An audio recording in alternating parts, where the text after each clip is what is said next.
You, John Fitzgerald Kennedy, do solemnly swear. I, John Fitzgerald Kennedy, do solemnly swear. That you will faithfully execute the office of President of the United States. That I will faithfully execute the office of President of the United States. And will, to the best of your ability. And will, to the best of my ability. Preserve, protect, and defend the Constitution of the United States. Preserve, protect, and defend the Constitution of the United States. So help you God. So help me God.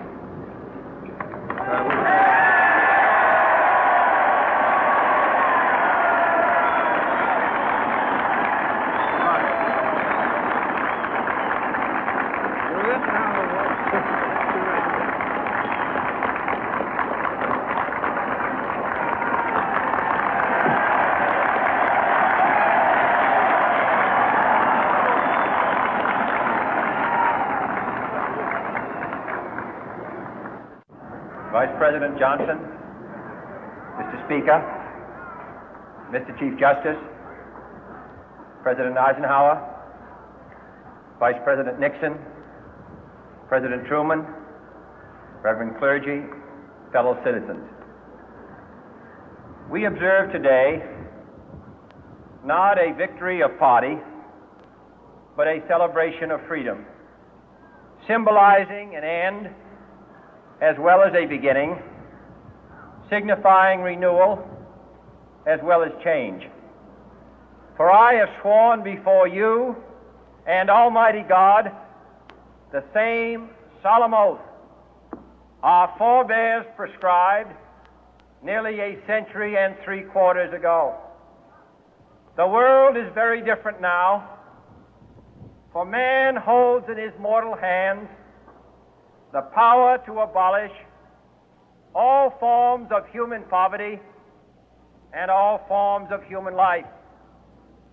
And yet the same revolutionary beliefs for which our forebears fought are still at issue around the globe.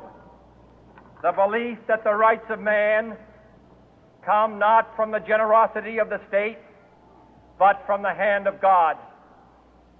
We dare not forget today that we are the heirs of that first revolution.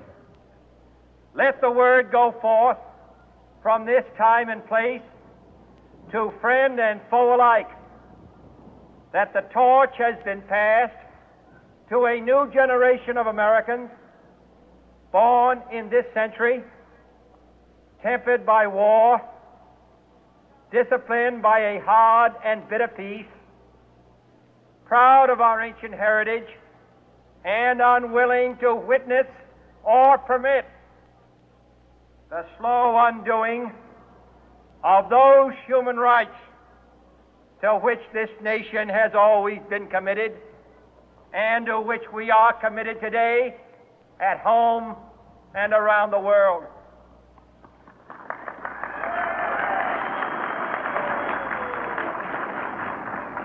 Let every nation know, whether it wishes us well or ill, that we shall pay any price, bear any burden, meet any hardship, support any friend, oppose any foe to assure the survival and the success of liberty.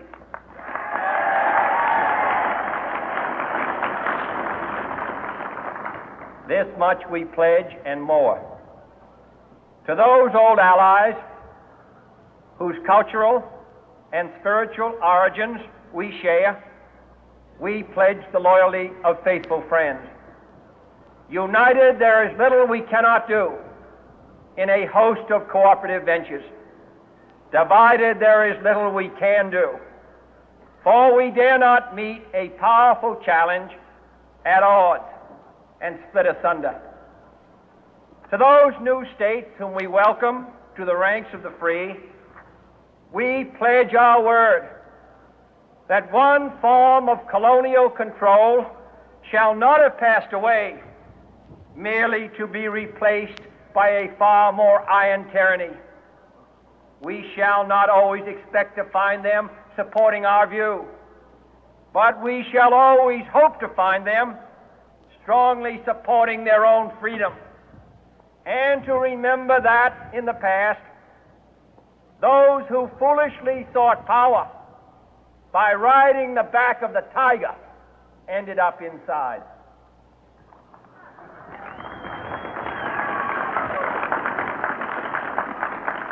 To those people in the huts and villages of half the globe struggling to break the bonds of mass misery, we pledge our best efforts to help them help themselves for whatever period is required, not because the communists may be doing it, not because we seek their votes, but because it is right.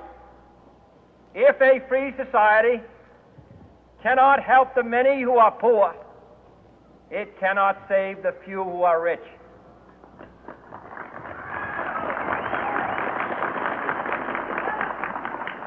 To our sister republics south of our border, we offer a special pledge to convert our good words into good deeds, in a new alliance for progress, to assist free men and free governments in casting off the chains of poverty. But this peaceful revolution of hope cannot become the prey of hostile powers. Let all our neighbors know that we shall join with them to oppose aggression or subversion anywhere in the Americas. And let every other power know that this hemisphere intends to remain the master of its own house.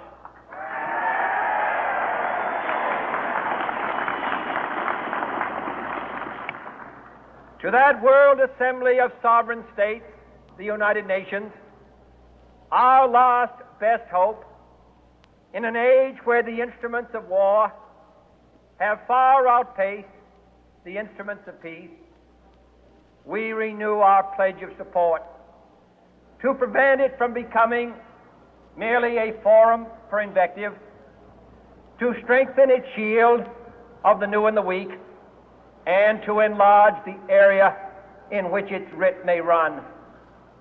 Finally, to those nations who would make themselves our adversary, we offer not a pledge, but a request that both sides begin anew the quest for peace.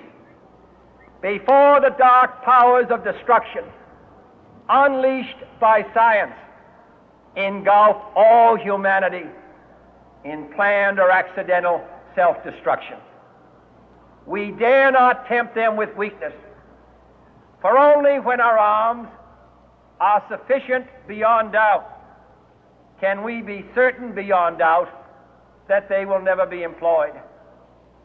But neither can two great and powerful groups of nations take comfort from our present course, both sides overburdened by the cost of modern weapons, both rightly alarmed by the steady spread of the deadly atom, yet both racing to alter that uncertain balance of terror that stays the hand of mankind's final war.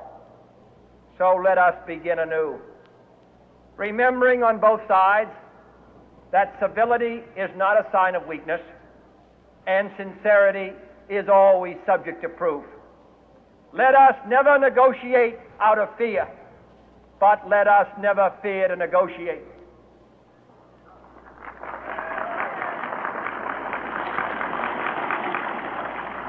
Let both sides explore what problems unite us, instead of belaboring those problems which divide us. Let both sides, for the first time, formulate serious and precise proposals for the inspection and control of arms, and bring the absolute power to destroy other nations under the absolute control of all nations.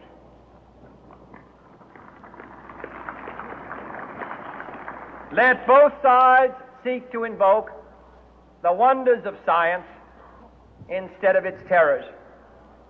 Together, let us explore the stars, conquer the deserts, eradicate disease, tap the ocean depth, and encourage the arts and commerce.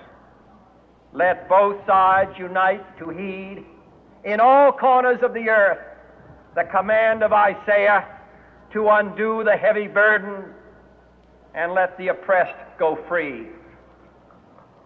And if a beachhead of cooperation may push back the jungle of suspicion, let both sides join in creating a new endeavor, not a new balance of power, but a new world of law, where the strong are just and the weak secure and the peace preserved.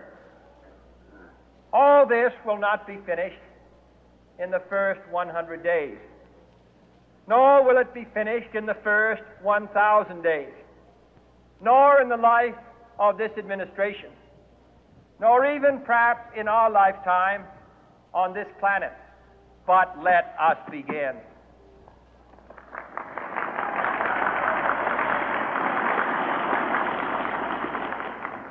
In your hands, my fellow citizens, more than mine, will rest the final success or failure of our course. Since this country was founded, each generation of Americans has been summoned to give testimony to its national loyalty. The graves of young Americans who answered the call to service surround the globe. Now the trumpet summons us again, not as a call to bear arms, though arms we need, not as a call to battle, though in battle we are, but a call to bear the burden of a long twilight struggle, year in and year out, rejoicing in hope, patient in tribulation, a struggle against the common enemies of man, tyranny, poverty, disease, and war itself. Can we forge against these enemies a grand and global alliance, north and south, east and west, that can assure a more fruitful life for all mankind? Will you join in that historic effort?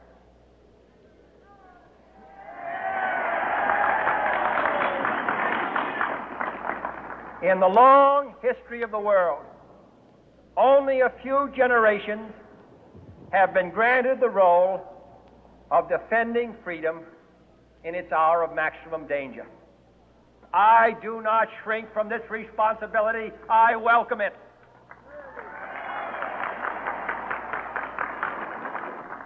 I do not believe that any of us would exchange places with any other people or any other generation.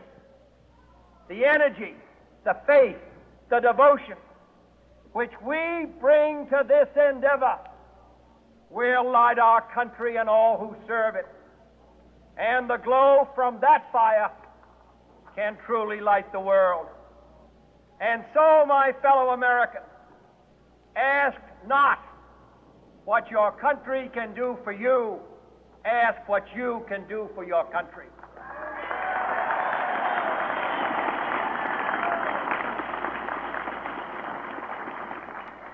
My fellow citizens of the world, ask not what America will do for you, but what together we can do for the freedom of man.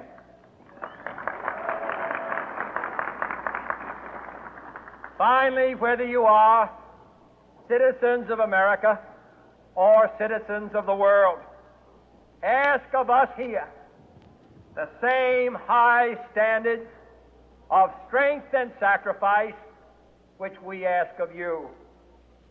With a good conscience, our only sure reward, with history the final judge of our deeds, let us go forth to lead the land we love, asking His blessing and His help, but knowing that here on earth God's work must truly be our own.